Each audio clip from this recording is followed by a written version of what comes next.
Bueno, muy buenas tardes con todos. En la última parte de la clase pasada quedamos viendo aspectos generales sobre el proceso de combustión en un motor diésel. Dijimos que este proceso difiere notablemente de la combustión en un motor eléctrico. Desde cómo se inicia, cómo se propaga la llama, hasta cómo se extingue esta. Es completamente diferente los aspectos de la combustión diésel. Por ejemplo, en los motores diésel el combustible debe autodescenderse por efecto del calor o de temperaturas altas que se originan como consecuencia de la compresión del aire. Ya sabemos que en el motor H el encendido se produce de forma inducida por una chispa eléctrica. Entonces, los requisitos que se exigen a un combustible para el motor H son completamente diferentes para el motor diésel. En el motor diésel, la temperatura del encendido debe ser lo suficientemente baja como para que la demora o retraso que implica este proceso sea corto, compatible con el tiempo disponible que tenemos en los motores rápidos. ¿No? Dijimos que esta demora del encendido se debía a varios factores, a varios procesos que tenían que desarrollarse durante este retraso. Por ejemplo, el combustible primeramente debe fraccionarse en muy pequeñas partículas para que éstas rápidamente se calienten y se evaporen. Estos vapores deben difundirse a través del aire, mezclarse con este de forma más o menos homogénea en algunas zonas, calentarse, oxidarse y finalmente autodescenderse. Todos estos procesos de duración en tiempo más o menos tienen una duración de medio milésimo de segundo hasta 3 milésimos en los motores automotrices.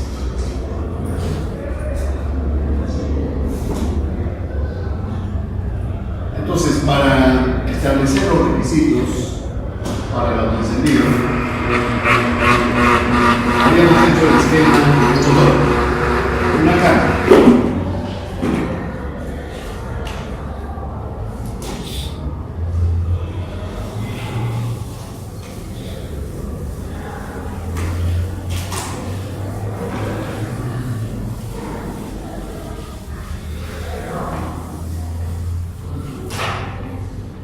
Un motor o inyección directa.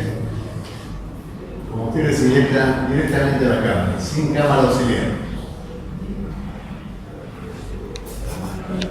Supongan ustedes que es un motor con cámara de forma toroidal, con una cavidad toroidal, donde el combustible se inyecta directamente a estas cavidades.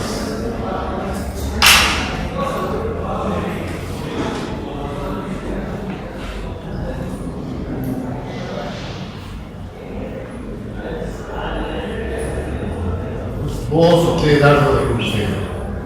Entonces, las primeras partículas que se inyectan son las que tienen más tiempo para calentarse y evaporarse. Estos vapores de combustible se van difundiendo a través del aire por difusión molecular o por la turbulencia. Se difunden y se mezclan con el aire. Hay un proceso de difusión y de mezclado con el aire. Pero esa mezcla se va oxidando a una velocidad relativamente alta, dada la temperatura que existe en la cámara en ese momento. Entonces hay un proceso de oxidación. Y finalmente, se alcanzan los requisitos necesarios para que el combustible se autoenciende. Esos requisitos son los siguientes, en forma resumida.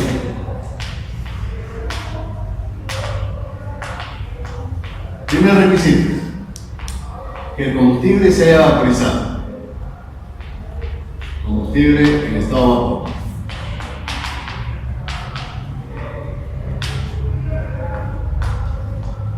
Para que ocurra esto, es que se lo pulveriza el combustible en finas gotitas, en pequeñas gotitas, para que rápidamente se calienten y se evaporen.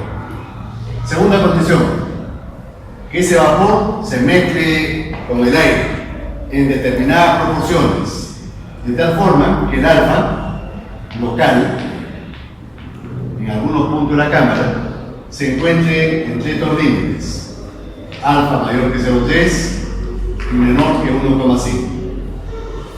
Esos son los límites de inflamabilidad para el motor diésel, para que en esas zonas se autoencienda el combustible. Pero además de existir este rango de alfa, la temperatura local en esos puntos debe ser por lo menos 200 grados,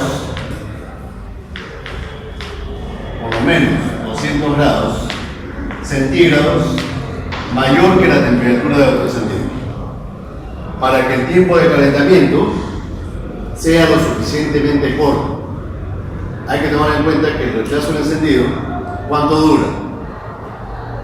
Milisegundos, ¿no? Hemos dicho que el tiempo que demora el rechazo del encendido es de medio milisegundo hasta 3 milisegundos en los motores automotrices.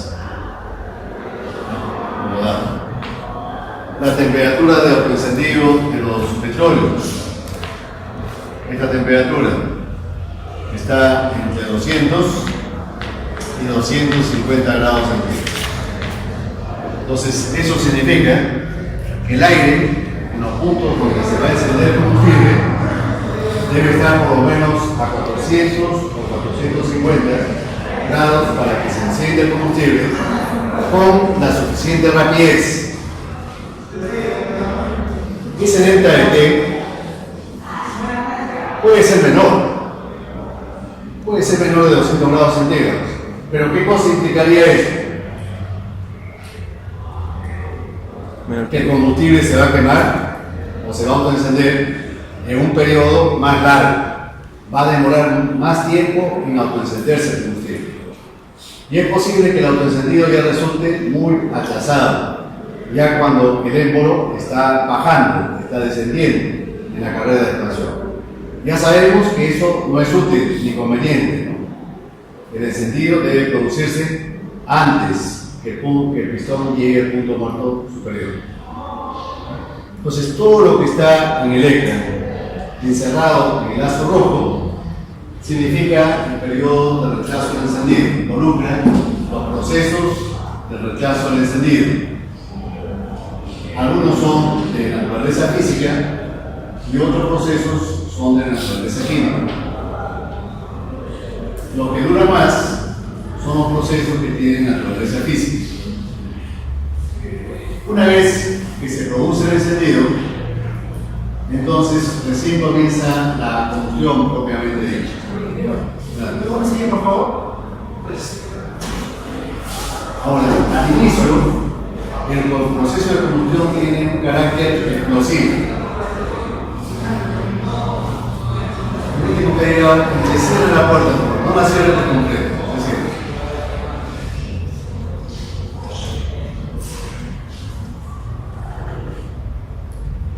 Al principio de la combustión, esta se realiza en forma violenta, rápida.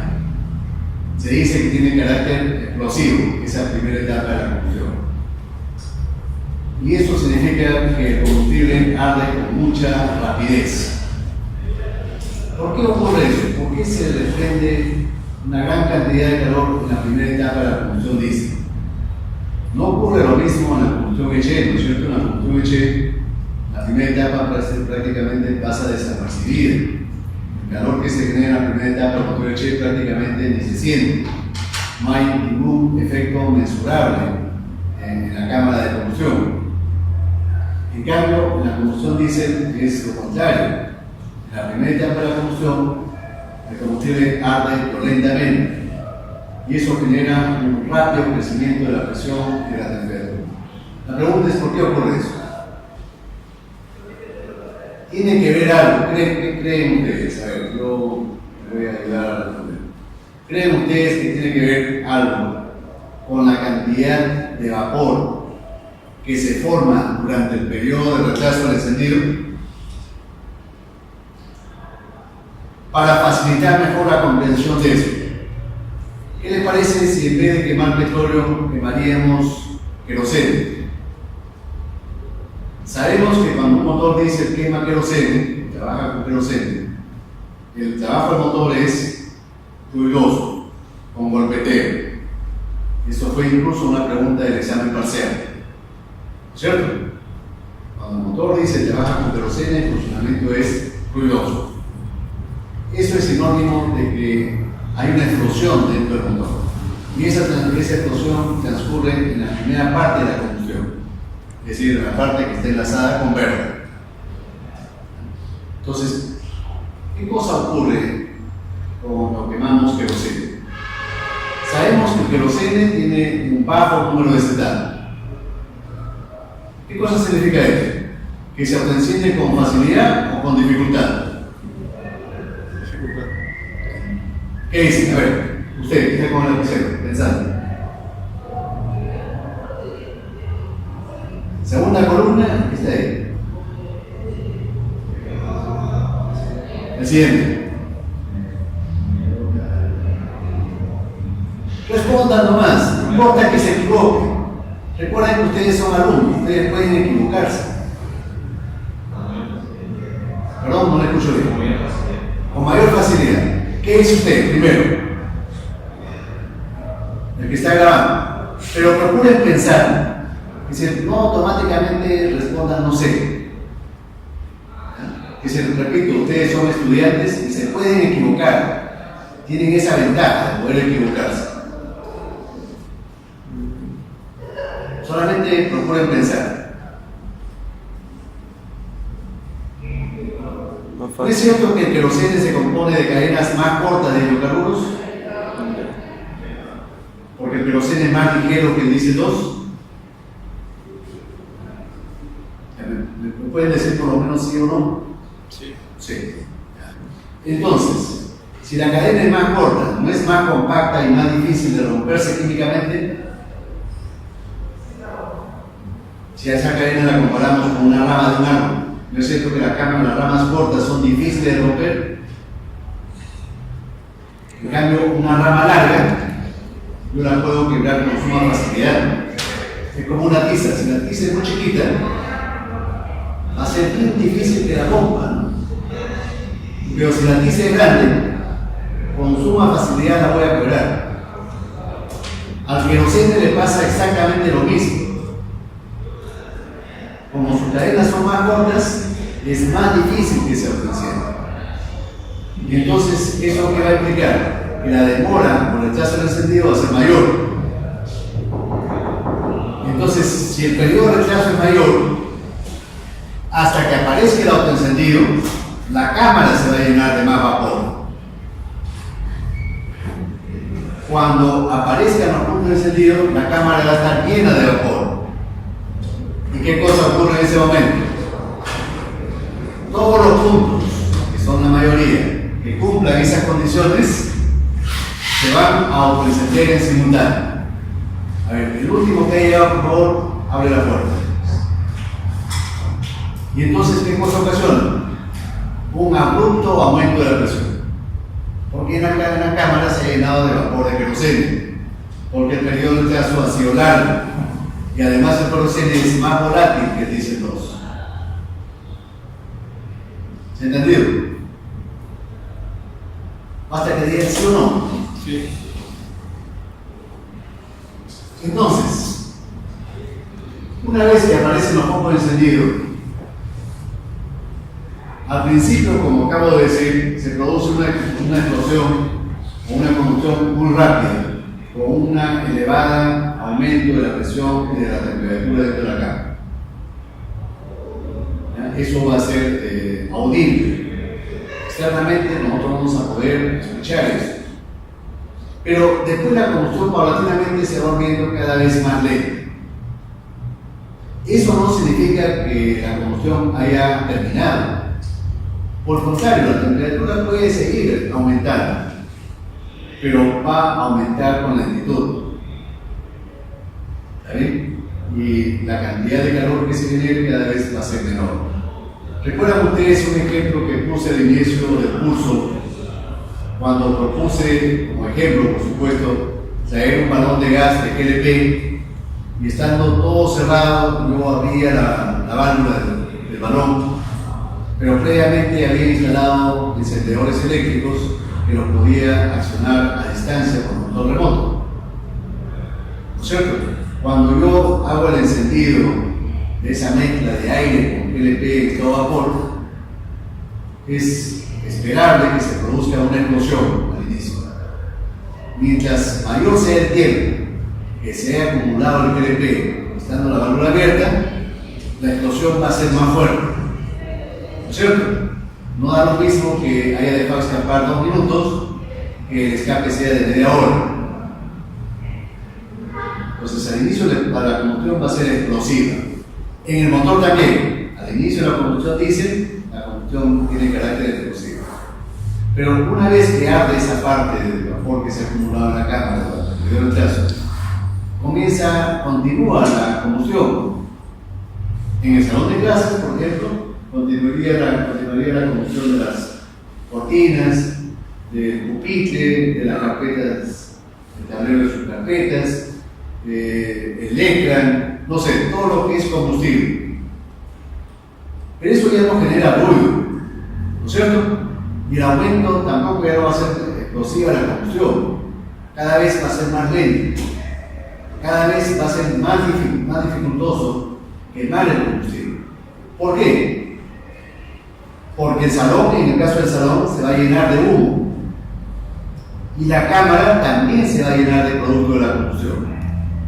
Entonces el vapor del combustible que todavía no ha ardido va a ser más difícil que se difunda a través de esa masa de gases quemados inertes. Además, la cantidad de aire que queda en la cámara cada vez es más poco. Eso dificulta aún más la combustión. ¿De acuerdo? Entonces hay una analogía entre lo que ocurre realmente en el motor y el ejemplo que puse al traer el balón de GLP y encenderlo. Entonces, el combustible que encuentre aire y haya el tiempo suficiente como para quemarse completamente, así lo va a hacer, va a arder por completo, generando los productos de la combustión, ya lo he sabido, ¿no? CO2, vapor de agua, nitrógeno. Pero otra parte del combustible, la que se queme en las últimas etapas de la combustión, ya cuando las condiciones de combustión son malas, ¿qué cosa va a originar? Combustión incompleta, ¿no es cierto? Porque ya la temperatura de combustión ha bajado, ya no hay mucho aire disponible para que se queme de forma completa. Después el tiempo cada vez se va a reducir porque el combustible tiene que difundirse a través de una masa de gases quemados inertes.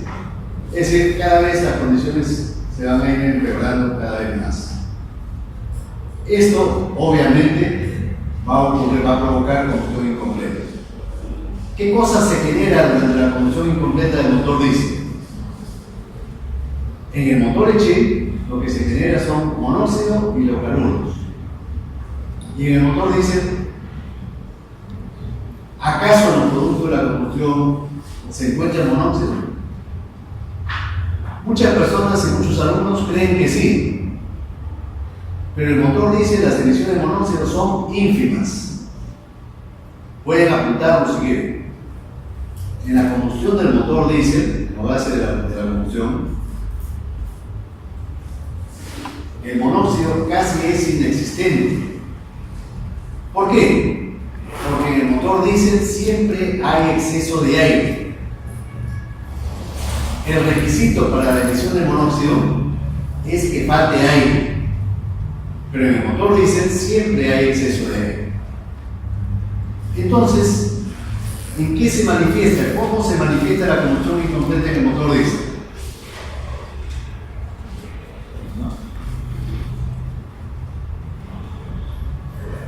¿Alguien puede responder, por favor? En los gases de escape, ¿qué cosa aparece? ¿Cuál es la manifestación de la combustión incompleta? ¿Perdón? Óxido de nitrógeno. En los óxidos de nitrógeno, los NOx es manifestación de las altas temperaturas. Por supuesto que son tóxicos, pero la combustión incompleta no se manifiesta en los óxidos de nitrógeno. Se manifiesta en el hollín, en el humo negro. Mientras más incompleta la combustión en el motor diésel, más negro es el humo o gase de escape. La combustión incompleta en el motor diésel también se manifiesta por hidrocarburos no quemados o quemados parcialmente. ¿Cuándo ocurre eso? Cuando, por ejemplo, las mezclas son muy ricas o muy pobres, ¿no? Y eso está escrito en el ECRA, en la diapositiva, y les encargué que lo leyeran. Cuando las mezclas son o demasiado ricas o demasiado pobres, se oxidan, arden, pero en forma incompleta. También ocurre que la combustión es incompleta cuando en algunos puntos de la cámara la temperatura es muy baja. Si la temperatura es muy baja, se va a enfriar los gases de la combustión. Y las reacciones químicas que transcurren a bajas temperaturas ya sabemos que son lentas e incompletas.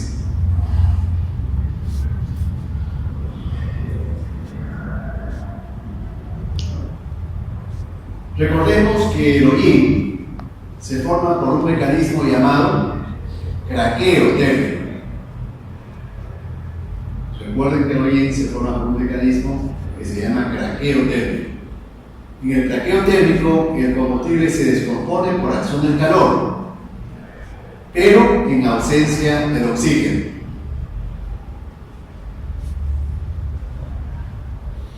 Ahora, para facilitar el estudio de la combustión en los motores diésel, se acostumbra a dividirlo en fases, así como la combustión lechera. Entonces, los autores del libro de motores concuerdan de que la combustión en el diésel también se puede dividir en 3 fases y adicionalmente una fase previa. Adicionalmente una fase previa. ¿Cómo se llama la fase previa? Periodo de retraso de encendido. El periodo de retraso de encendido es una etapa de preparación para la combustión, hasta que aparecen los primeros focos de encendido. Una vez que aparecen los focos de encendido, comienza la combustión propiamente dicha. Eso ocurre, por ejemplo, lo que se está pintando de verde, nuevamente, lo que se pinta de verde, ¿qué cosa es? Ustedes, primero. No es difícil. No se asusten porque les indico con el dedo. Lo que se está pintando de verde, ¿qué cosa es? La primera, el periodo de retraso de encendido. El periodo de retraso de encendido es de 1 a 2. Pero todo lo que se está pintando de verde es el proceso de compresión. Antes del punto muerto superior y después del punto muerto superior. ¿No es cierto? Entonces, se inyecta el combustible antes de que el pistón llegue al punto muerto superior. ¿Con qué adelanto se inyecta? ¿Aparece en la figura con qué adelanto se inyecta? El punto muerto superior se indica con la línea roja, vertical roja. Entonces vean ustedes que la distancia angular del punto 1 al punto muerto superior lo hemos llamado, lo hemos simbolizado como FISUI, adelanto de dirección, ángulo de adelanto de dirección, FISUI. En el motor Echel había un término análogo. En el motor Echel le habíamos llamado FISUE. ¿Qué cosa era FISUE? Ángulo de adelanto del encendido. Aquí es ángulo de adelanto de dirección. ¿No es cierto que son análogos? Ya. ¿Cuánto vale ese ángulo? ¿Aparece en la figura? De 5 a 30 grados antes del punto muerto superior. Mientras más rápido se mueve el motor, más adelanto de sentido tenemos que darle. ¿No es cierto? Porque mientras más rápido gira el motor, menos tiempo disponible en milisegundos vamos a tener para que el combustible se encienda. Para compensar ese menor tiempo es que lo adelantamos.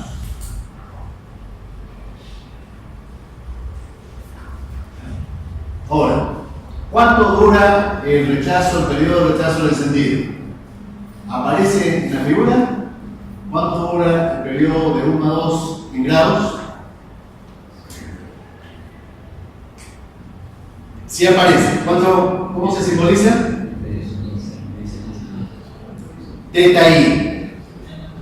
Teta I. Es lo que dura el rechazo del encendido. Teta I. ¿Aparece acá en la leyenda? Sí. Periodo de rechazo del encendido. En milisegundos, ¿cuánto dura? De medio milisegundo a 3 milisegundos. Tal como aparece acá en la pizarra. Eso, expresado en grados, es de 10 a 15 grados. Ahora, en 2 comienza la combustión propiamente dicha. En 2. Lo que se ha pintado de color azul. La primera etapa de la combustión le vamos a llamar fase de la combustión rápida. Y lo vamos, su duración en ángulo, lo vamos a llamar Theta 1 romanos. Theta 1 romanos. Esta es la primera fase. Del punto 2 al punto 3. Desde el punto en que se comienza el encendido hasta el punto 3. Noten ustedes que en esta etapa la presión se eleva notablemente. De 2 a 3 la presión se eleva notablemente.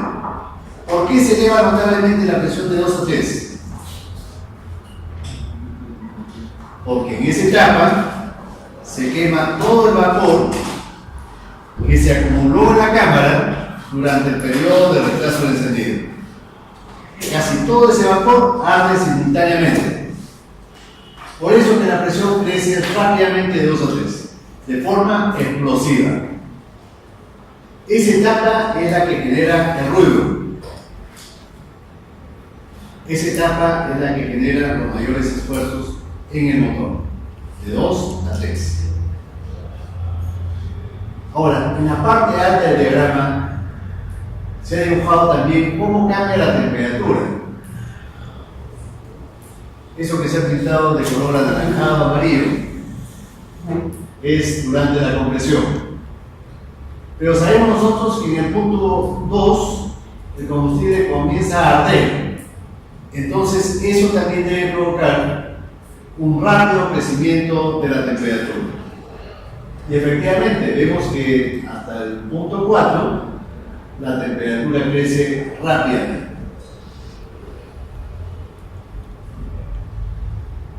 Ahora, en el punto 3 la presión comienza a caer. Eso no significa que la combustión ha terminado. La combustión prosigue y va a proseguir por bastante tiempo. Y entonces, ¿por qué la presión comienza a caer en el punto 3? Sinónimo de qué cosa es eso. ¿Por qué ha pasado eso? Se sigue quemando combustible, se sigue generando calor, pero ya no en la cantidad suficiente para compensar el efecto adverso que hay cuando aumenta el volumen. Cuando aumenta el volumen de la cámara, eso de por sí determina que la temperatura cae. Al principio, hasta el punto 3, el calor generado por la combustión compensa eso. Pero de 3 en adelante ya no es suficiente y la presión cae. Pero vean ustedes que el calor que se genera a partir de Yes sí es capaz de provocar que la temperatura siga subiendo. Ya no compensa la caída de presión, pero la temperatura sigue aumentando. ¿Por qué ocurre esto? Porque el aumento de volumen no influye tanto sobre la temperatura. En la presión sí, pero en la temperatura el aumento de volumen no influye tanto. Más influye el calor que se genera en la combustión. Ya sabemos que de 3 a 4 se sigue quemando combustible. Eso influye más que el volumen que ha aumentado. Pero ya en el punto 4, a pesar que la combustión todavía sigue, sin embargo, ya esa combustión es demasiado lenta. Y el calor que se genera a partir de 4 ya no compensa ni siquiera a que la temperatura siga aumentando. La temperatura comienza a caer porque el volumen dentro de la cámara es tan grande y entonces eso influye negativamente sobre la temperatura.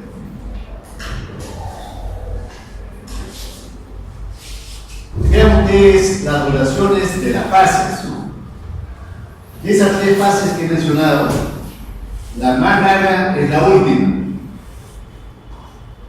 la fase θ3, la fase de la combustión residual que comienza en el punto 4 hasta que la combustión finaliza.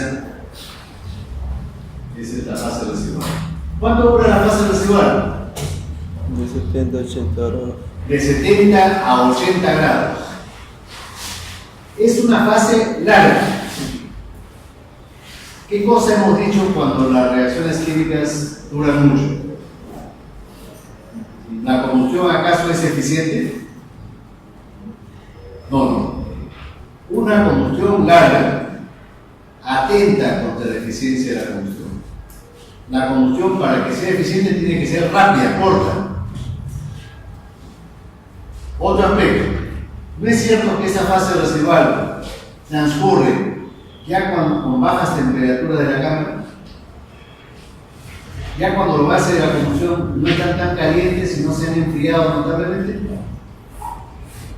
No es cierto que las bajas temperaturas de las reacciones químicas determinan reacciones químicas lentas e incompletas. Entonces la tercera fase es la que se lleva a cabo en las peores condiciones. Y esa es, por lo tanto, la que genera la mayor cantidad de hollín. Mientras más larga es esa fase residual, más hollín, más humo va a generar el motor.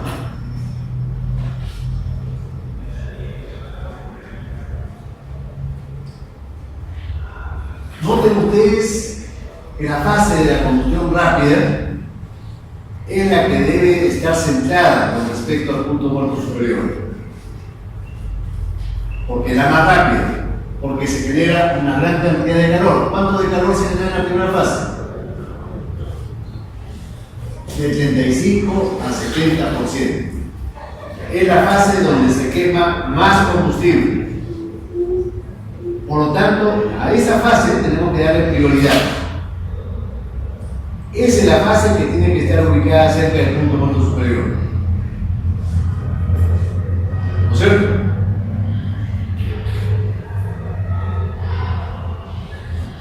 ¿Se entendió, por favor?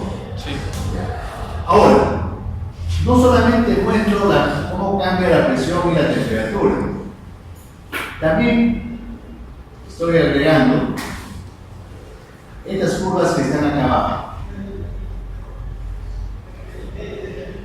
Las curvas celestes, sigma, por ejemplo. ¿Qué cosa es sigma? Acá en el ecran se pone su significado.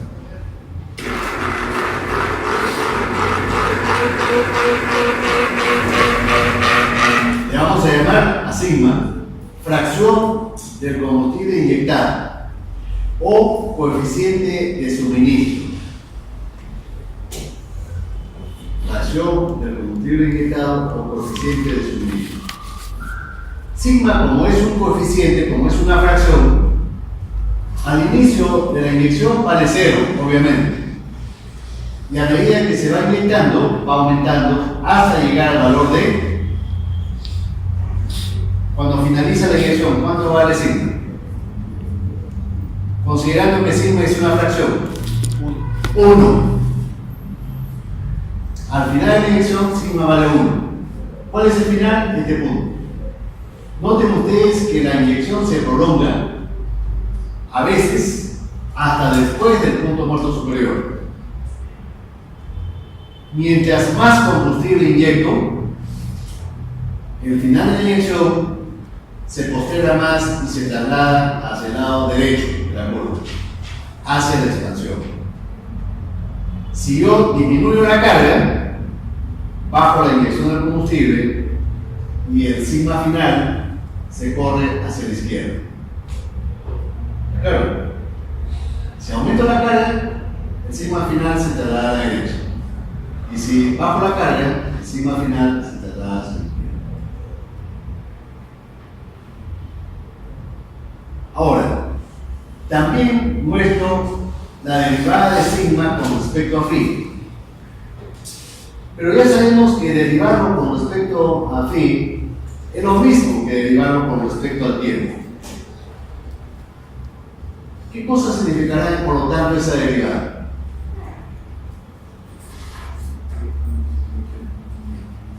¿Qué significa la derivada? La derivada de sigma con respecto a phi. No nos debe indicar la velocidad con que se inyecta el combustible.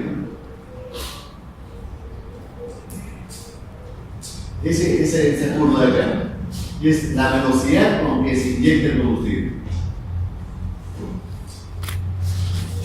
Vean ustedes que aquí yo estoy resaltando un sigma en particular, sigma I. Vean ustedes la ubicación de ese sigma I. ¿Hasta dónde? ¿Qué cosa es sigma I? Dada la figura, ¿qué cosa es sigma I? Les voy a dar una lectura. Sigma I no sería la fracción del combustible que se inyecta a la cámara durante el periodo de retraso del encendido. Sigma I no sería la fracción de todo el combustible inyectado. ¿Cuánto se inyecta durante el periodo de retraso del encendido? Sí. Sí. ¿Qué conviene? ¿Que ese sigma I sea grande o pequeño para que la combustión no sea muy explosiva? Que sea pequeño. Que sea pequeño, efectivamente. Si sigma I fuese muy grande, ¿qué cosa implicaría eso? Que durante el periodo de retraso ha sido muy largo y se ha acumulado una gran cantidad de combustible. Gran parte de ese combustible va a lograr vaporizarse.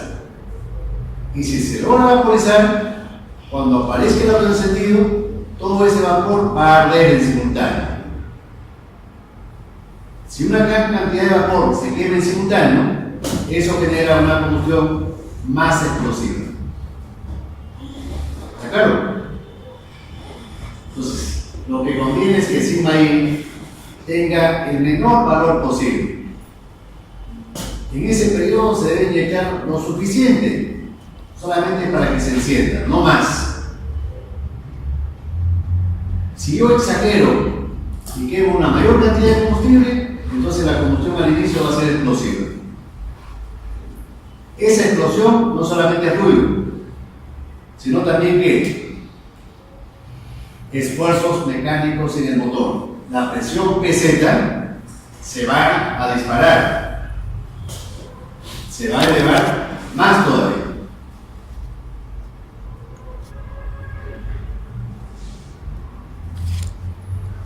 Ahora, en la parte de abajo, ¿qué cosa se mueve? Dos curvas. Este término le habíamos llamado en la combustión Echel heat. ¿Qué cosa es la heat? La fracción de combustible quemado. ¿Cierto? La fracción de combustible quemado. Al inicio de la combustión, ya sabemos que la combustión comienza en 2, este coeficiente vale 0, obviamente. Ahí recién comienza a quemarse. Cuando finaliza la inyección o la combustión, G vale 1, ¿no? Al final de la combustión. Ahora, más importante que la forma de G es su derivada de G con respecto a phi. ¿Qué cosa significaba la derivada? ¿Cómo la habíamos llamado? En el motor de Che, ¿cómo la habíamos llamado la derivada? Ahí está escrito en el letra. Tasa de quemado.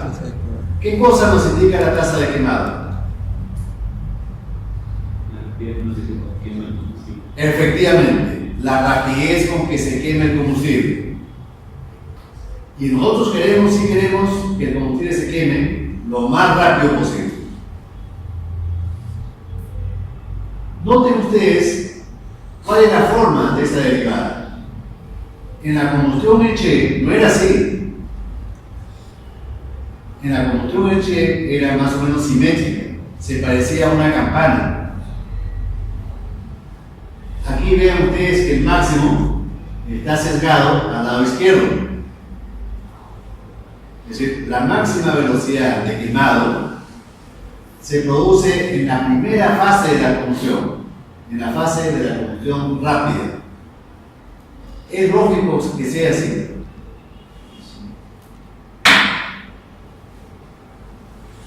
Es lógico que la mayor rapidez de quemado se produzca en la primera fase. Sí. ¿Por qué? Porque en esa primera fase se está quemando simultáneamente casi todo el vapor que se acumuló en la cámara durante el periodo de retraso. ¿Qué cantidad de calor se quema? De 30 a 35 a 70%. De todo el calor contenido en el combustible se quema de 35 a 70% de todo el combustible. En un momento, en un instante. Eso provoca ese máximo absoluto. Ahora, una vez que se produce este máximo absoluto, la rapidez de quemado desciende rápidamente. Pero vean ustedes, ya pasado el punto muerto superior, la llama como que intenta reavivarse. Aquí, en este punto. Ya pasado el punto muerto superior, ya en la fase segunda, de la combustión desacelerada. Como que la combustión tiende a reavivarse nuevamente. ¿A qué creen ustedes que se deba eso? ¿Por qué repentinamente, sorpresivamente la llama tiende a reavivarse? Si ya su rapidez estaba descendiendo. ¿No es extraño eso? ¿Por qué se produce eso? Cuando el pistón desciende,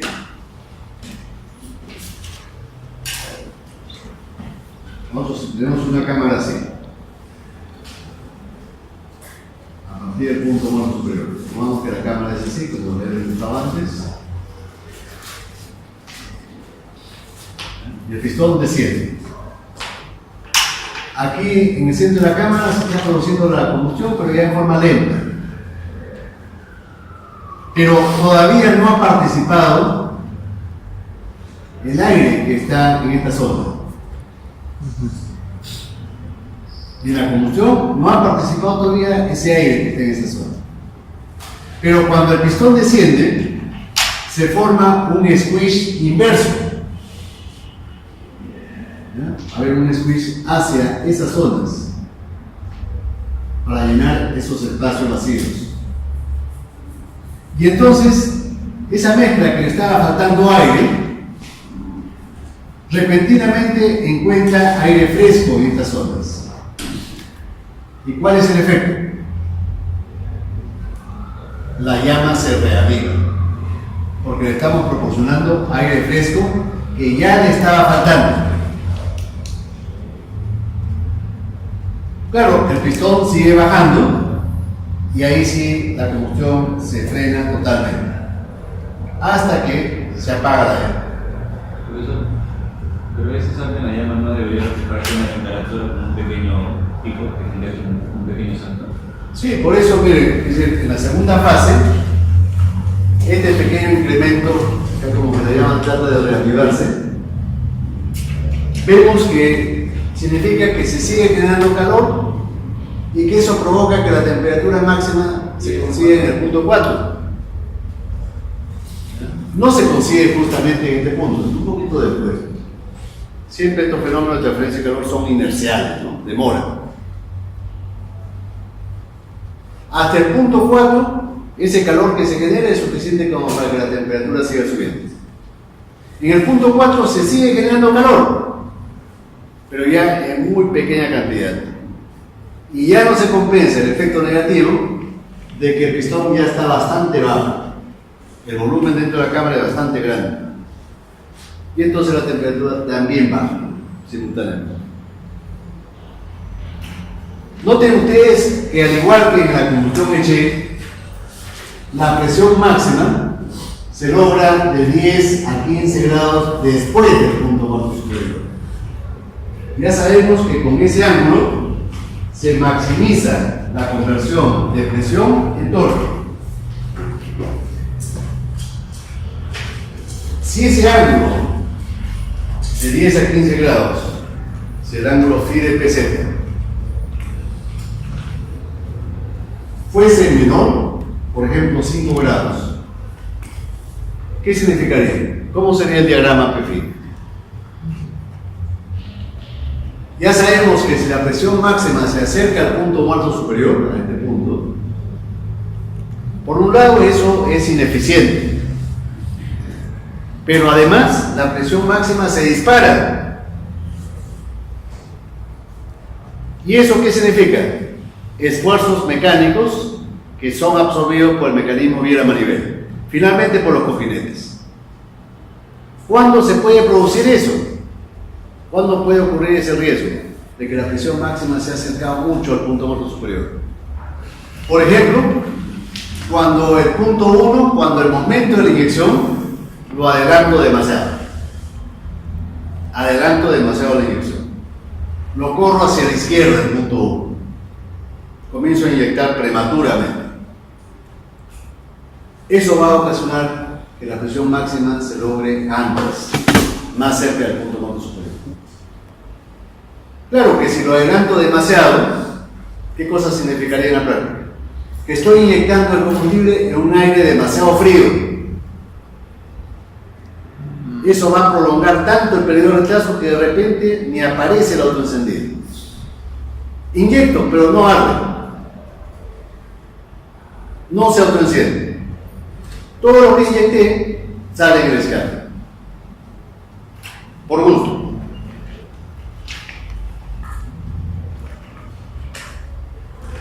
Noten por favor que el ángulo total de la combustión lo estoy designando como delta de delta z, como en la combustión de Che. Pero a diferencia del proceso de Che, acá dura mucho más, de 60 a 100 grados de giro de seguridad. De 60 a 100 grados. Mientras más rápido el motor, mientras más rápido es el motor, ese ángulo dura más. La combustión se desfasa hacia la carrera de expansión. Incluso hay el peligro que en los motores muy rápidos la combustión no finalice dentro del cilindro, sino ¿dónde? En el tubo de escape, efectivamente. En cambio, en los motores lentos, ahí la combustión transcurre casi totalmente dentro del cilindro y la presión máxima se logra más cerca del punto muerto superior. Si el motor es más rápido, la presión máxima se aleja del punto muerto superior.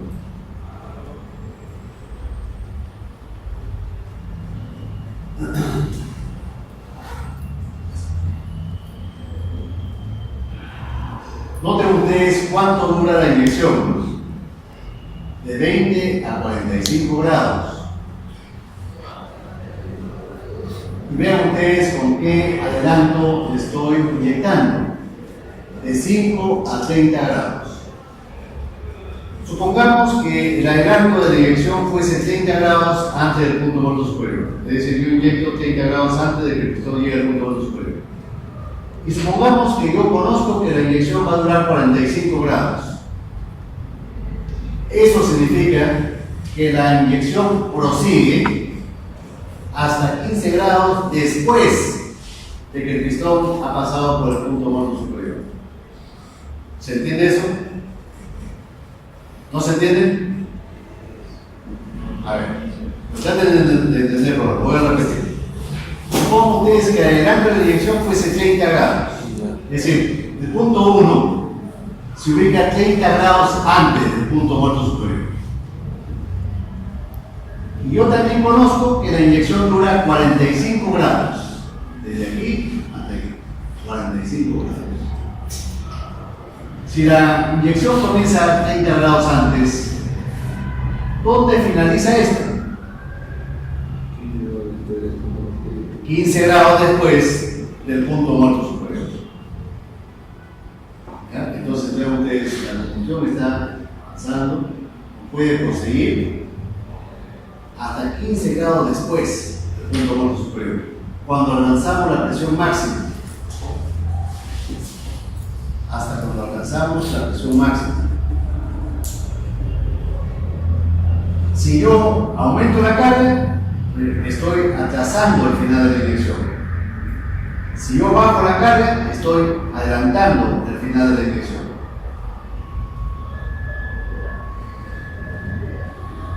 Bueno, esta es la conducción difusiva.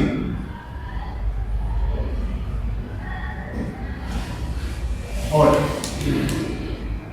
para que el periodo de retraso, nosotros en general queremos que el periodo de retraso sea el más corto posible, que el autoencendido se produzca lo más rápido posible. ¿Para qué?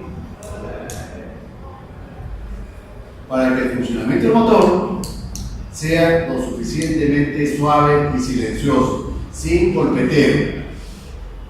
Si el periodo de retraso aumenta demasiado, eso se va a traducir en un funcionamiento ruidoso y en sobreesfuerzos mecánicos y térmicos en el motor, como cuando se quema queroseno. Ahora, para que ocurra eso, es decir, para que el periodo de retraso del encendido sea corto, entonces la mezcla aire-combustible tiene que formarse rápidamente. Sabemos que la mezcla en el diésel siempre es heterogénea, pero en algunos puntos tiene que formarse pequeñas zonas homogéneas. Para que se produzca eso, esos procesos de homogenización consumen energía. ¿De dónde proviene la energía para la formación de la mezcla aire-combustible en el motor diésel? Normalmente hay tres fuentes. A veces la energía proviene casi exclusivamente del combustible. No me estoy refiriendo aquí, por supuesto, al poder calorífico del combustible. Me estoy refiriendo a la energía cinética que adquiere el combustible cuando se inyecta dentro del aire.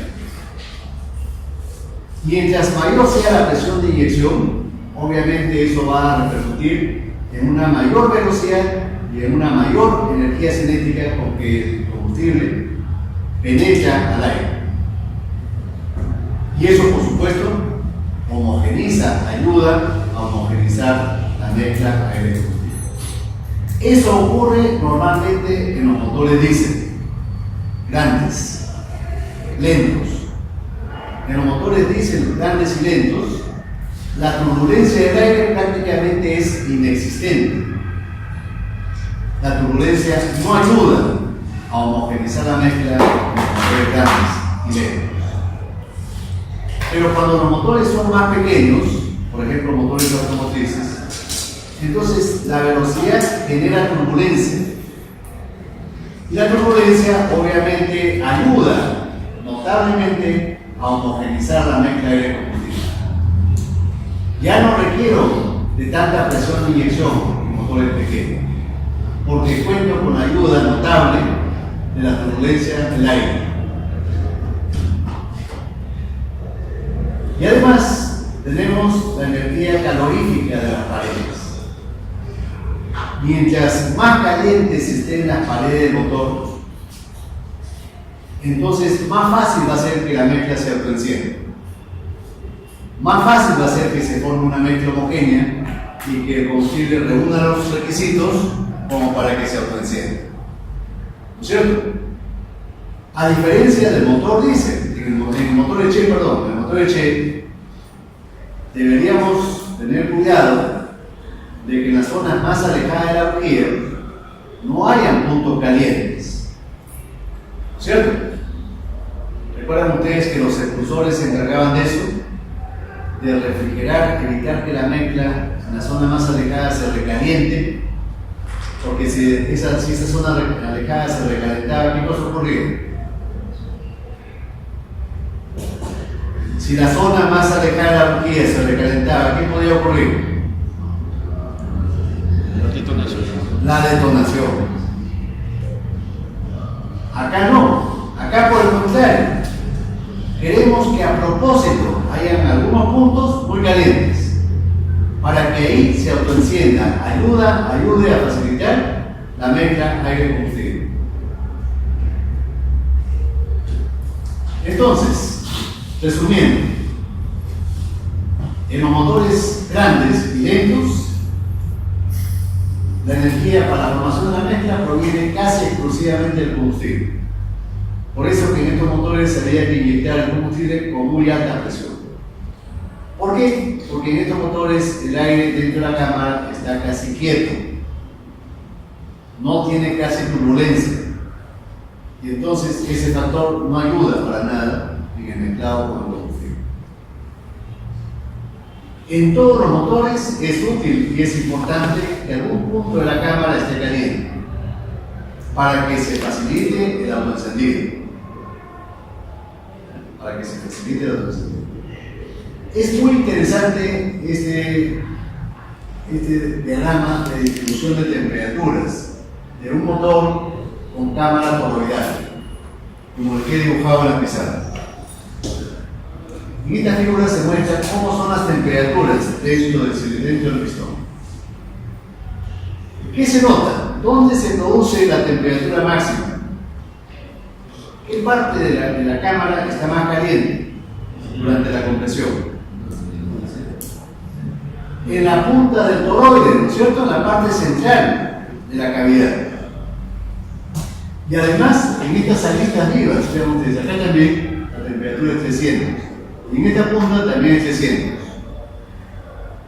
¿Por qué creen ustedes curiosamente que la máxima temperatura se produce ahí?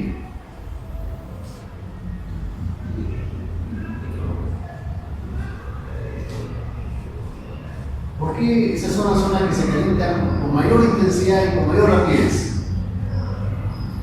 ¿Tendrá que ver algo como el coeficiente área-volumen de esa punta?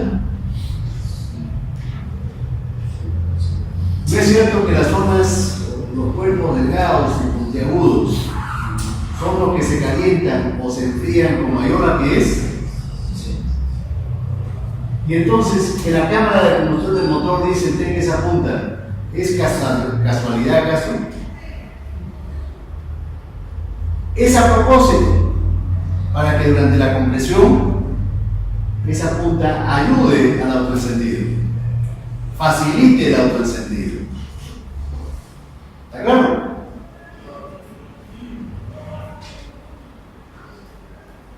Una pregunta colateral. En los motores diésel es muy frecuente hacer una cavidad en la cabeza del pistón y que esa cavidad represente la mayor parte de la cámara de combustión. Si ustedes han revisado esta presentación, habrán visto esto, ¿no? Hay varias cámaras, llamadas cámaras de inyección directa, donde en la cabeza del pistón hay una cavidad. Y esa cavidad representa la mayor parte del volumen muerto. El 90% más del volumen muerto está en esa cavidad. En cambio, en los motores Eche, la cabeza del pistón generalmente es plana o casi plana.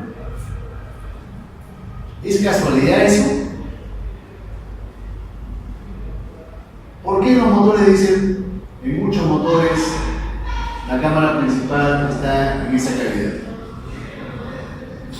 ¿Será acaso porque el pistón, como es un elemento que no tiene sistema de refrigeración, ¿cierto? No hay un sistema de refrigeración en el pistón. Por el pistón no circula agua, ¿o sí? Por dentro del pistón no circula agua. No es como la culata o el monobloc, por donde sí circula el agua por dentro de estos elementos. En el pistón no. Entonces, ¿qué cosa implica? De que el pistón es una pieza caliente del motor. Permanentemente está caliente. Y entonces aprovechamos esa circunstancia de que está caliente para que la cámara esté dentro del pistón. Para que así se facilite el encendido, el autoencendido. Recordemos que en estos motores no hay bujía. El combustible tiene que autoencenderse solo.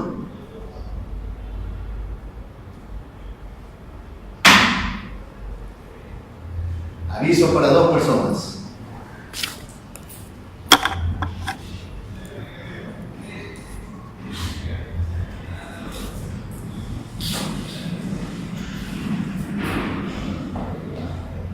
Entonces,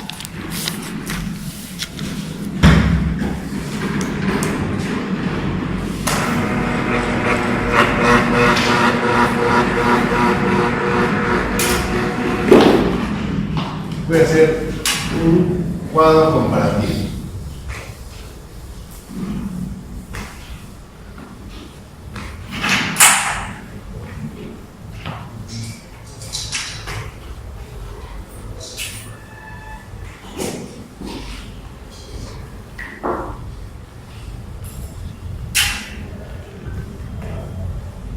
Por ejemplo, la cámara para un motor grande, para un barco o para una locomotora, motor de locomotora.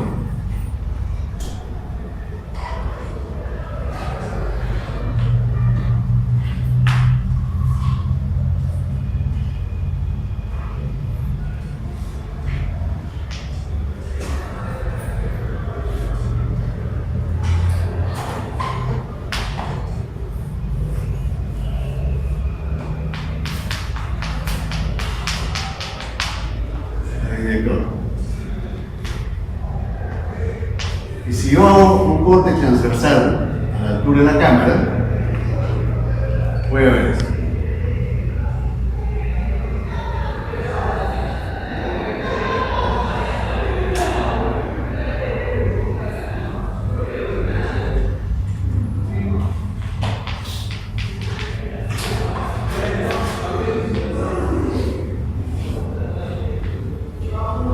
Un inyector con múltiples agujeros, muchos agujeros.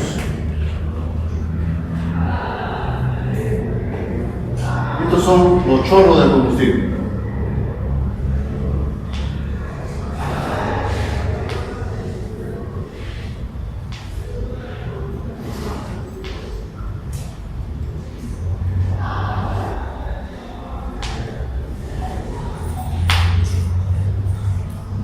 Seis u 8 agujeros. 6 u 8 agujeros. Muy pequeñitos. Diámetro de los agujeros de 0,15 a 0,35 milímetros. Aquí está en la tabla, entonces, si quiere pueden copiar. Ahora, estos motores son de grandes dimensiones. Diámetro de cilindro muy grande, mayor a 200 milímetros. Si los motores son grandes, ¿qué puedo decir de la velocidad del motor?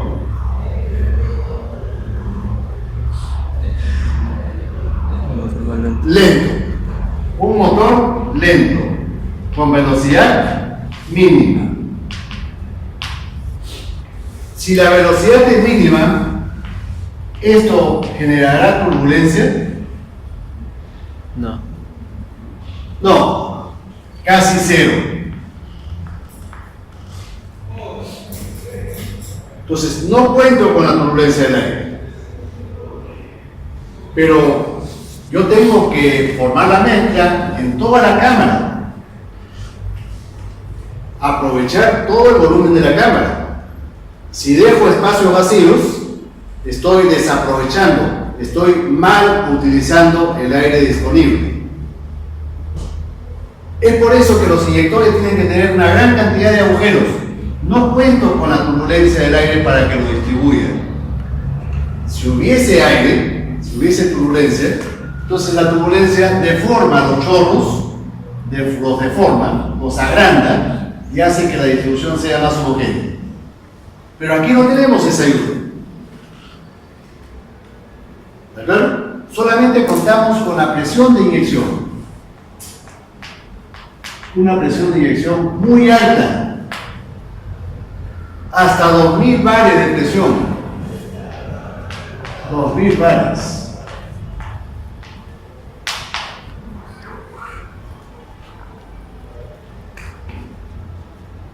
¿Está claro? Ahora, si el motor ya no fuese para un transatlántico, sino que el motor fuese para un camión o para un ómnibus, entonces obviamente el motor va a ser mucho más pequeño, ¿no? Digamos 10 centímetros de diámetro, 12 centímetros de diámetro, supongamos que sea. Entonces la cámara ya no es necesario que sea así,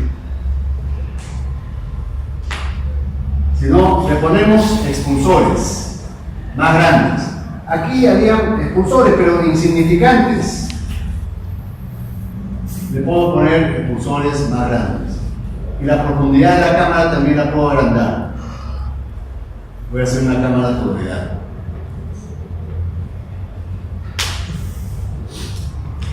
Ahora, el inyector está acá arriba, pero a diferencia del caso anterior, si yo dibujo una sección transversal en la parte de la cámara, voy a tener un expulsor grande. Acá está el inyector. Y entonces inyecto. Ya no necesito inyectar con tantos chorros. Inyecto así, con 4 solamente, 4 agujeros.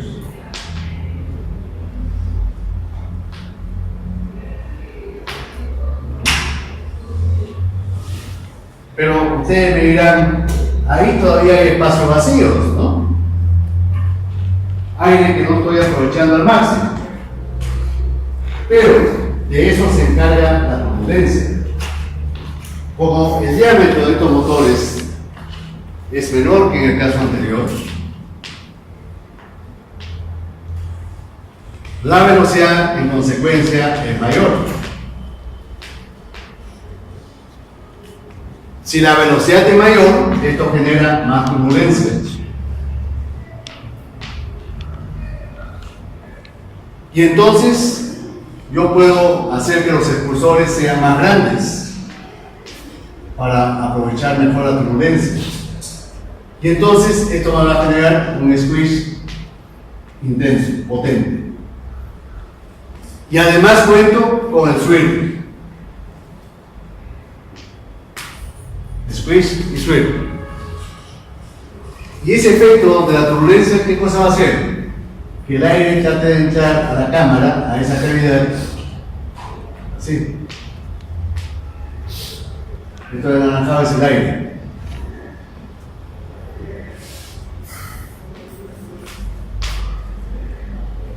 ¿No es cierto?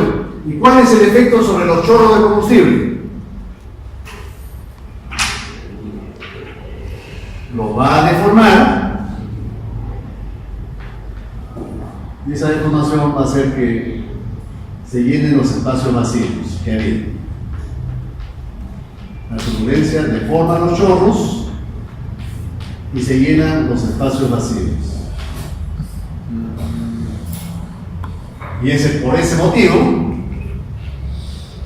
de que ya no necesito que los inyectores tengan tantos agujeros. 3 o 4 a lo sumo. ¿Qué más? ¿Qué otra ventaja me trae la turbulencia? que la presión de inyección ya no es necesario que sea tan alta. Disminuir. En el caso anterior sí, ¿no? Porque no hay turbulencia. Acá la turbulencia me ayuda y eso me permite que la presión de inyección sea más baja. ¿Y qué ventajas trae que la presión de inyección sea más baja?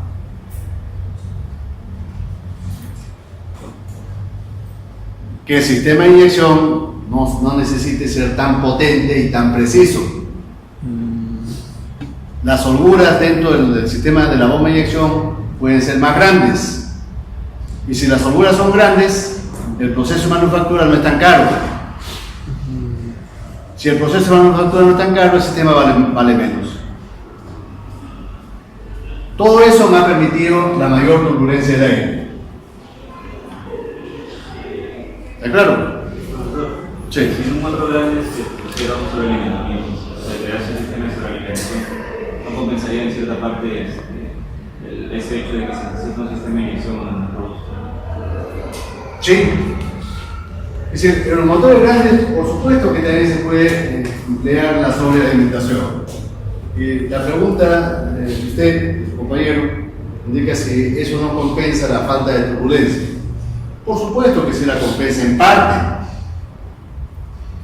Pero ya estos motores, su intensidad térmica de las piezas del motor es bastante alta. ¿Por qué es bastante alta la intensidad térmica? ¿Por qué la temperatura de las piezas de este motor es más alta que la temperatura de ese otro motor? Sin sistema de sobrealimentación, sin turbo. ¿Por qué este motor tiene piezas más calientes?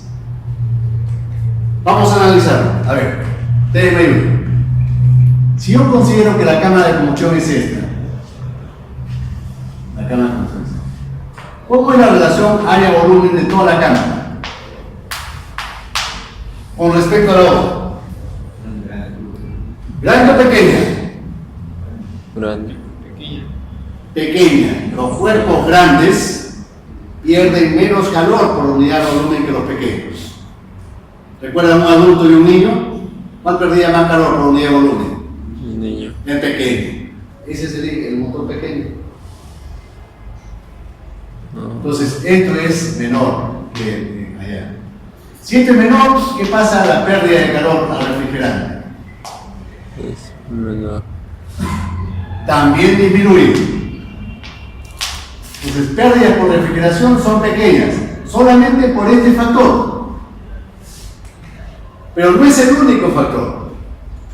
Vean ustedes, acá el aire dentro de la cámara está casi quieto.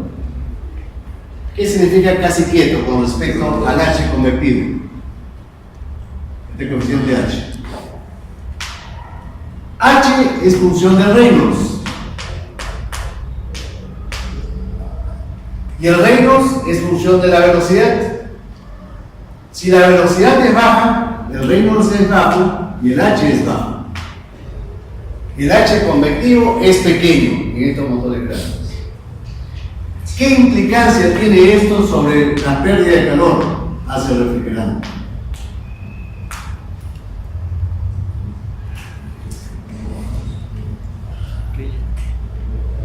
Disminuye, ¿no es cierto? La pérdida de calor disminuye. Dos factores que contribuyen a lo mismo, a que las pérdidas de calor al refrigerante sean pequeñas. Si un motor pierde poco calor al refrigerante, ¿eso es bueno o es malo? Desde el punto de vista de la eficiencia, ¿es bueno o es malo? Desde el punto de vista termodinámico. ¿No es cierto que las fugas de calor hacen que la eficiencia baje? Entonces, este motor es altamente eficiente. ¿Eso es bueno o es malo para un motor grande? Bueno, ¿no es cierto? Porque es un motor que consume una cantidad inmensa de combustible. Es un motor muy transatlántico. Entonces, cualquier mejora en la eficiencia se va a traducir en miles de dólares en consumo de combustible, ¿o no? En el motor más pequeño, las pérdidas de calor son mayores por unidad de volumen. ¿Por qué? Porque hay más turbulencia. Todo lo contrario ahí, ¿no? La relación área-volumen es más grande, ahí el coeficiente convectivo es mayor, todas las pérdidas de calor son más intensas. Y por lo tanto la eficiencia ya no está buena. Pero este motor pues consume muchísimo menos combustible que el transatlántico. ¿No es cierto? Y la pérdida de calor, bueno, no importa mucho porque el consumo no es tan grande. En el transatlántico sí era importante, ¿no? Por los niveles de consumo.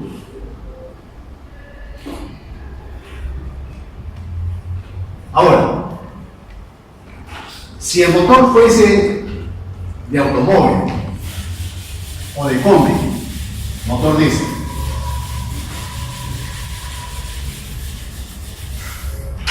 aquí la turbulencia me está ayudando notablemente para que el autoencendido sea rápido, para que rápido se forme la mezcla. Me ayuda para que el combustible se distribuya y se utilice bien el aire. Pero en un motor muy pequeño de automóvil, sabemos que ese motor de automóvil tiene que pesar poco, ¿no es cierto? Y para que sea poco, para que pese poco y sea pequeño, ¿qué es necesario? Que sea rápido, ¿no es cierto? Entonces, en un motor de automóvil, el diámetro disminuye, el tamaño del motor disminuye, y esto me permite aumentar la velocidad notablemente. Entonces, yo podría pensar en última instancia que haciendo un motor más pequeño con esta misma geometría, puedo conseguir que el autoencendido se produzca lo suficientemente rápido como para que la combustión transcurra más o menos normalmente. Pero ocurre que no, si yo copio esta geometría, haciendo que el diámetro solamente sea más pequeño, por más que se intensifique el torbellino y el remolino, no es suficiente como para que el autoencendido disminuya tanto. ¿Se entiende mi cuestionamiento? Yo puedo para un motor de automóvil, este para un camión. Yo podría pensar, entonces para un automóvil lo que hago es bajar el diámetro, la velocidad la puedo aumentar, la turbulencia que se genere va a ser mayor que en el camión, y entonces el periodo de retraso, la demora de encendido, va a ser normal. Porque estoy intensificando gracias a la mayor turbulencia, ¿no? Porque acá se puede tener más turbulencia. Pero ocurre que no. Si yo pienso que copiando esta geometría en el motor de automóvil no voy a hacer que la turbulencia y la combustión se intensifique tanto, que la combustión transcurra normalmente, el autoencendido también, ocurre que experimentalmente se ha comprobado que no es suficiente. ¿Qué cosa hicieron los fabricantes? Hicieron las cámaras separadas. Una cámara que tenga una geometría así.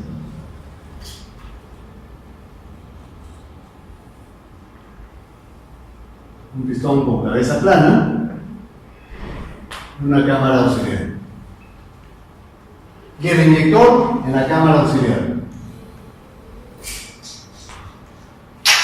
Entonces, el combustible, un solo chorro, ya no es necesario varios, sino uno solo. ¿Qué cosa va a ocurrir? Cuando el pistón suba en la carrera de compresión, va a obligar al aire a ingresar a esta cámara auxiliar. Va a obligar al aire a ingresar a esta cámara auxiliar. Pero ingresa a gran velocidad. ¿Por qué ingresa a gran velocidad? Porque el canal que une ambas cámaras es bastante estrecho.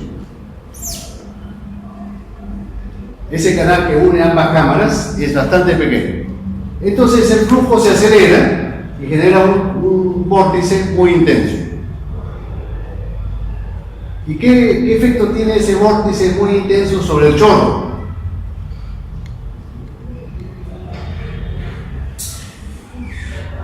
El aire entra a gran velocidad, choca con el chorro, ¿y cuál es el efecto? Se homogeniza la mezcla. Se homogeniza por un lado, lo rompe al chorro, lo rompe, y el chorro se pega a las paredes. Ahí. Y se forma una nube, una base, una nube. Y esta nube está caliente. ¿Por qué está caliente? Porque el fabricante se preocupó a propósito para que esta zona esté aislada del agua, del sistema de enfriamiento. Es una zona caliente de esa cámara. Y el resto de la cámara está rodeada de canales por donde circula el agua. Y en esa zona las pérdidas de calor sí son intensas. Las pérdidas de calor son muy intensas porque esa cámara es pequeña. ¿Recuerdan ustedes lo que le pasa a una oreja o a una nariz? A la nariz de uno. Son zonas que rápidamente se enfrían. Entonces, esa cámara auxiliar también, como es pequeña, tiene una relación área-volumen muy grande. Como la relación área-volumen es grande, esto determina grandes pérdidas de calor. Pero la parte inferior de la cámara está aislada térmicamente. Esta turbulencia que ha generado esta geometría es mucho mayor que la que me hubiera proporcionado la otra. La turbulencia es mucho mayor que la que me hubiera proporcionado la otra. La otra me hubiera proporcionado una alta turbulencia, pero no tan alta como esta, ¿no? Esta turbulencia es con esta. La otra es con esta otra geometría. Entonces, esta muy alta turbulencia hace que mi periodo de retraso del encendido desde ahí se acorte. Que ese es lo que yo requiero.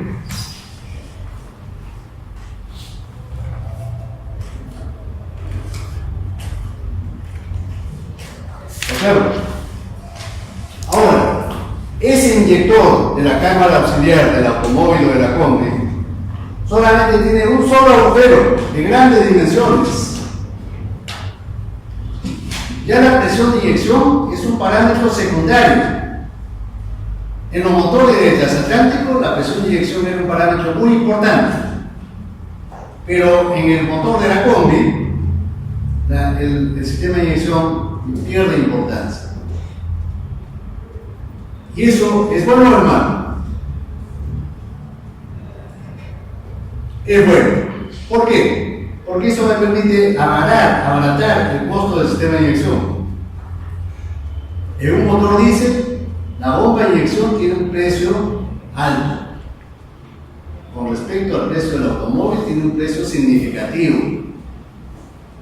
Para que se abarate el precio del automóvil diésel, o motor diésel, tengo que abaratar el sistema de inyección.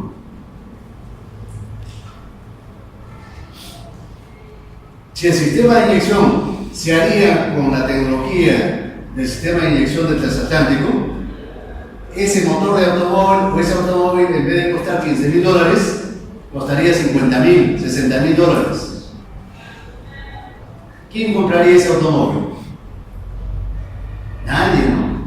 Por más barato que sea el consumo de combustible, digo, pues no, pero ¿cómo voy a gastar $50,000 en un automóvil? ¿Me provoca ahorro de combustible? Sí, pero ¿en cuánto tiempo recuperaré mi inversión? ¿Será pues en unos 30 años recuperaré mi inversión? ¿Voy a esperar 30 años para recuperar mi inversión? Por supuesto que no, ¿no?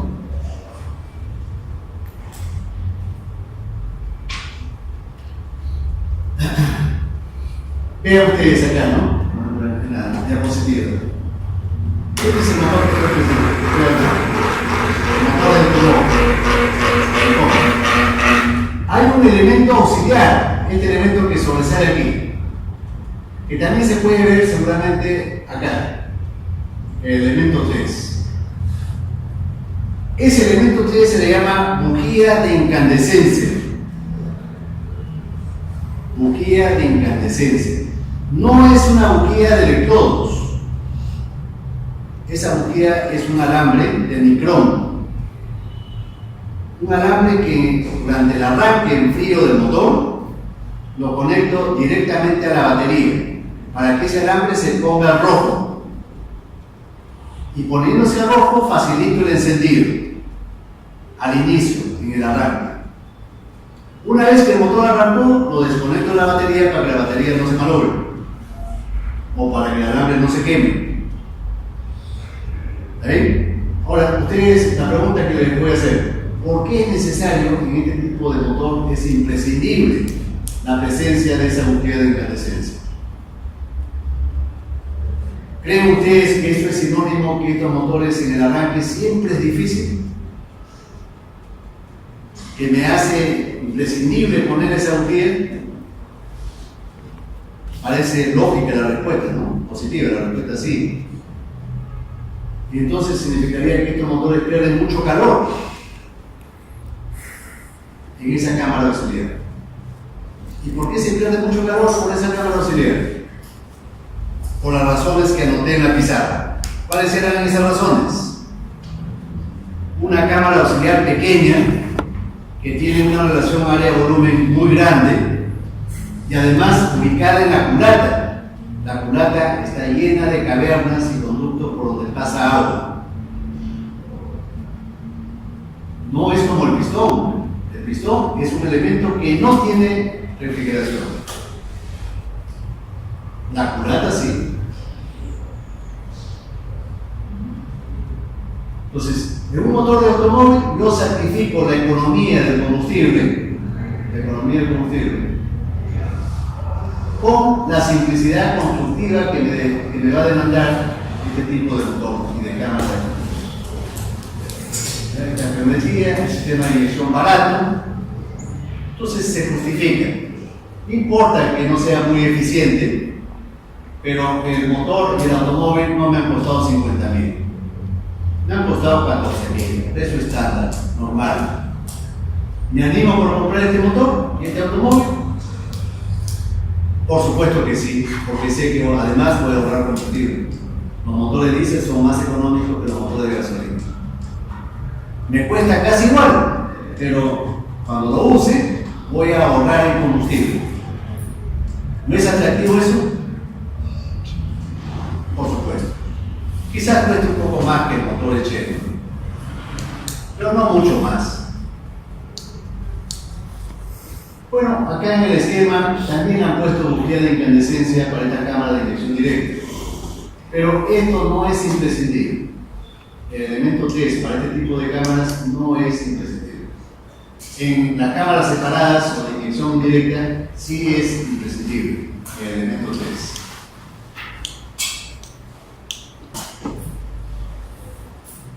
Ahora, hay otro parámetro que es muy importante que ya lo sabemos: el periodo de rechazo del encendido.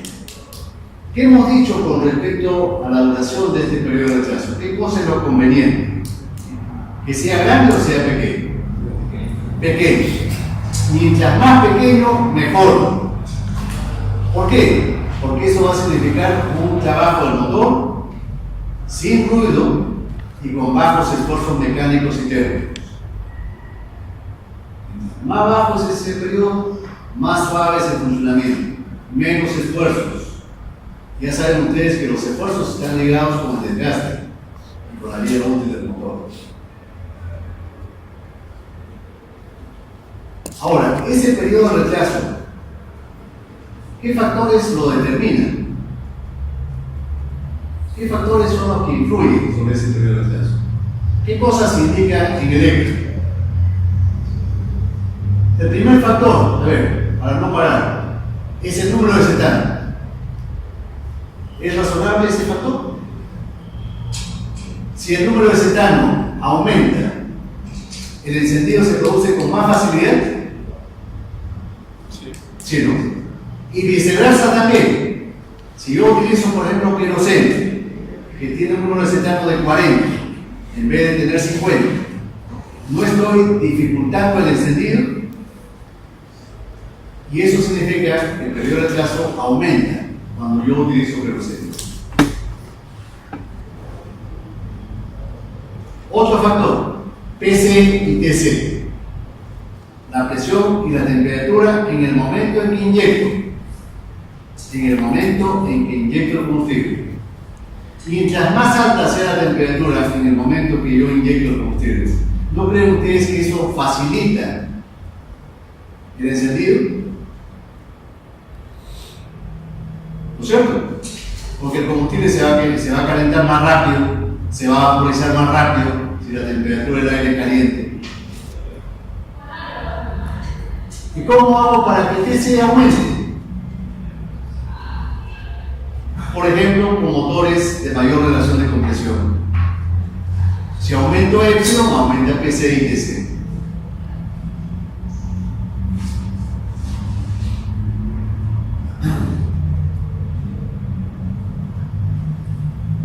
Otro factor, el diámetro de las botas del combustible inyectado. El diámetro de las botas del combustible inyectado. Si el diámetro de las botas del combustible inyectado son más pequeñas, ¿no creen ustedes que la vaporización y el calentamiento de esas botitas se va a producir más rápido y eso va a influir positivamente en el periodo de retraso del encendido? Porque el retraso físico va a disminuir. ¿Y cómo hago para que el diámetro de las botas sean más pequeñas?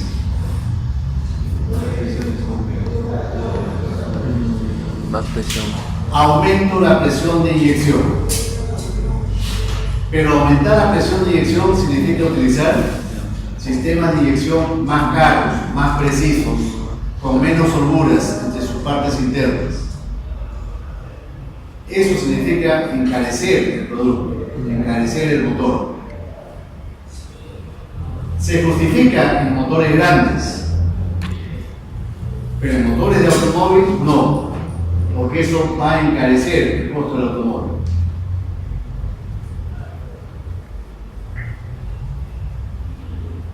Otro factor, la turbulencia. Cuando hablo de turbulencia me estoy refiriendo a los diferentes tipos de turbulencia. ¿Cuáles son? Squish. El squish, que se produce con los expulsores, el swirl, que se produce en la admisión gracias a un deflector que hay en la válvula y al tubo de admisión tangente a la pared del cilindro, y también el tumble, ¿no? Entonces, si hay más turbulencia, obviamente que el proceso de mezclado del aire con el combustible se va a producir con más facilidad. La turbulencia también me ayuda a romper el chorro de combustible y fraccionarlo en gotas más pequeñas. Cuando la turbulencia del aire ayuda a fraccionar el combustible, se le llama a ese proceso pulverización secundaria. ¿Tiene sentido el nombre?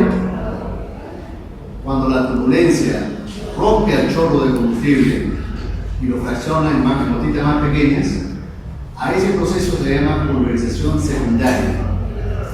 ¿Cuándo ocurre eso? Por ejemplo, en las cámaras de automóvil. En el dibujo que hice en la pizarra a la derecha, la turbulencia con que entra el aire ayuda a romper el chorro de combustible y lo fracciona en gotas más pequeñas. Por último, la temperatura de las paredes del motor. En el motor diésel, mientras mayor sea la temperatura de la pared, eso facilita el encendido del combustible, el autoencendido del combustible. Por eso, en los motores de inyección directa, en las cámaras toroidales, a propósito se hace que estos puntos tengan aristas vivas, ¿no? Esta punta, estas aristas tengan puntas vivas, para que esas partes durante la compresión sean las que más intensamente se calienten, y eso facilita el autoencendido.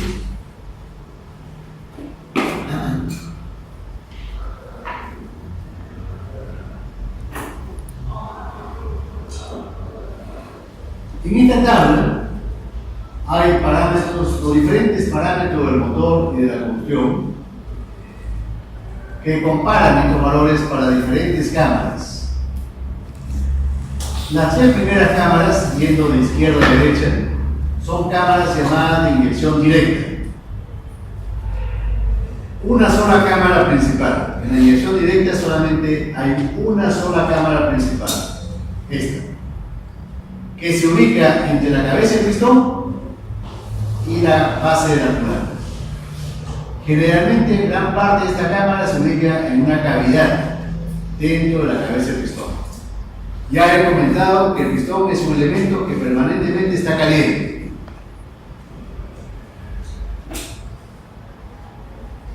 ¿Cómo se enfría el pistón?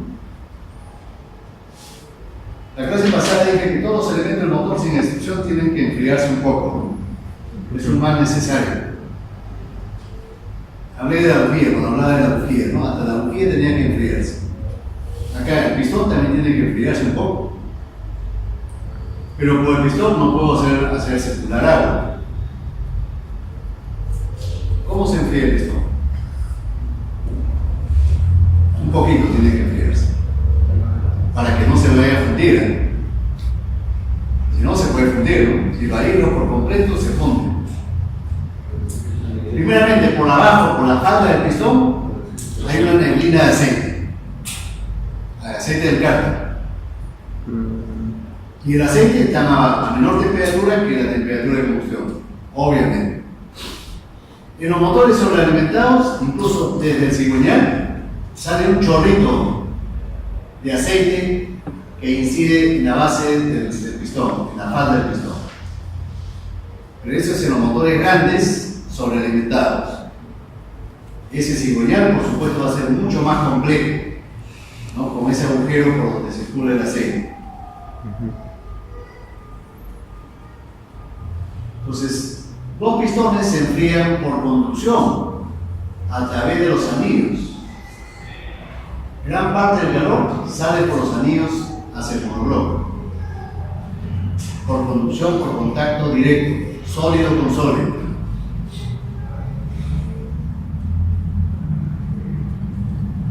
Entonces, en los tres casos, vean ustedes el agujero, la cavidad se encuentra en la cabeza del pistón. Tenemos el caso extremo que vamos a ver en la clase siguiente. Esta cavidad es tan profunda que aumenta la altura del pistón. En el tercer caso, la cavidad es tan profunda que aumenta la altura del pistón. En este caso.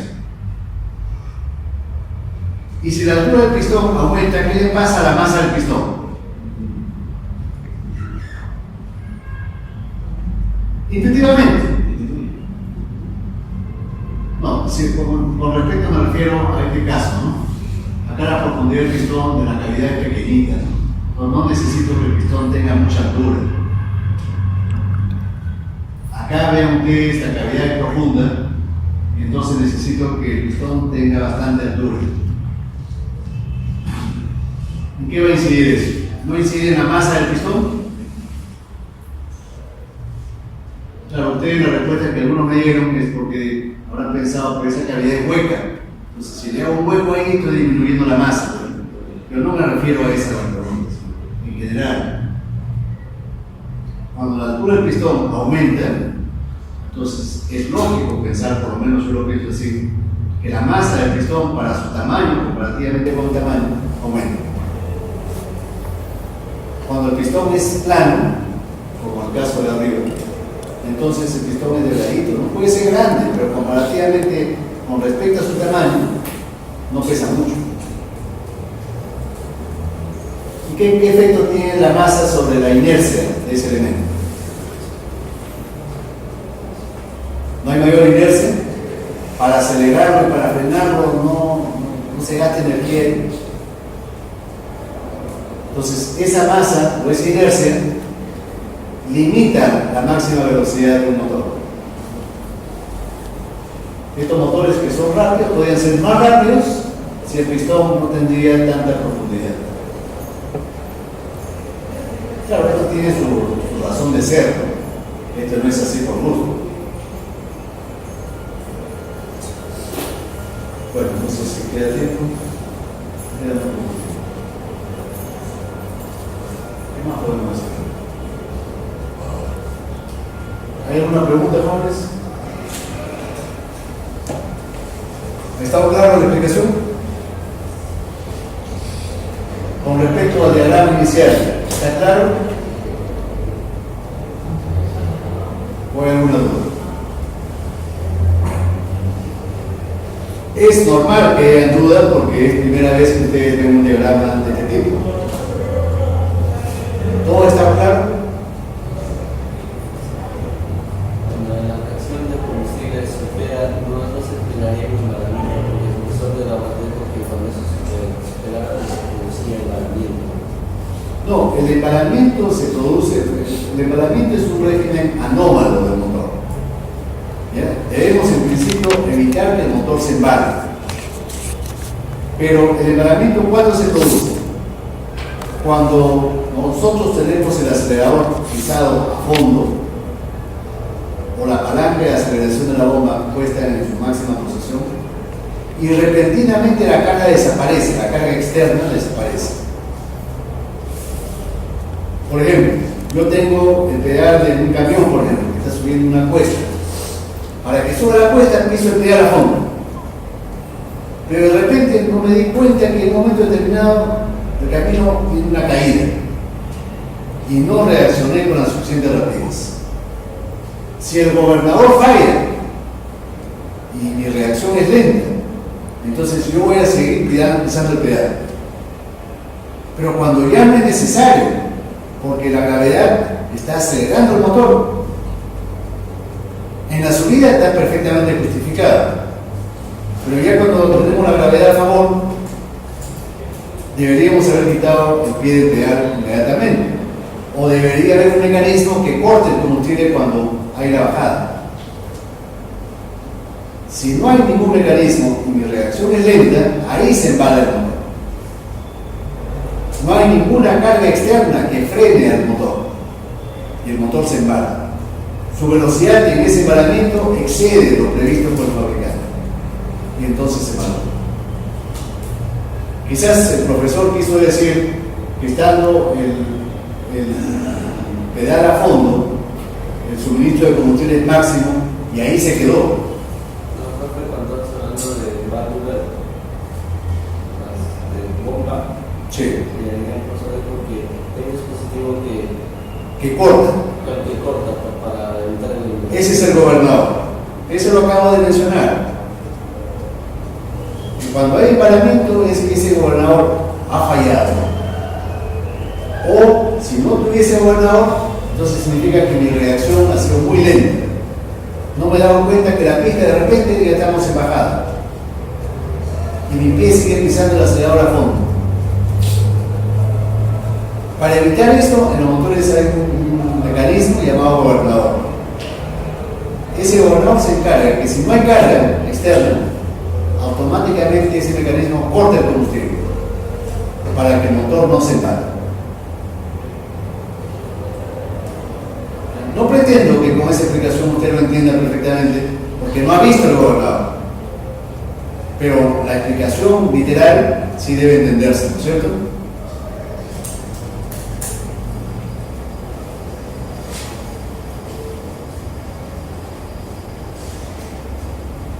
No sé qué más. Si no hay preguntas, entonces esto es todo. Muchas gracias a vosotros.